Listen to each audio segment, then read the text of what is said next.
Inside Papa's workshop, you'll often find Carrie Fry, working on everything from cars and motorcycles to wooden hat racks. Now then, I just more or less make stuff for the grandkids, toy boxes and rocking horses and stuff like that.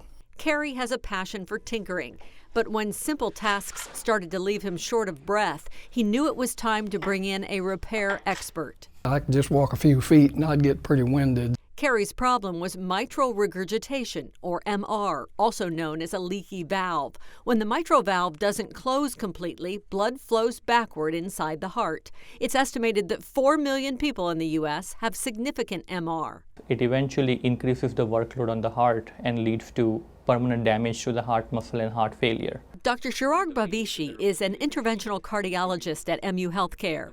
To fix the problem, he used a new device called a MitraClip. Dr. Bhavishi used a catheter, threading it through a vein in Carrie's leg up to his heart. There, he attached a small clip to the mitral valve, helping it to close more completely. Over a period of time, the heart tissue grows over the MitraClip and makes it as its own.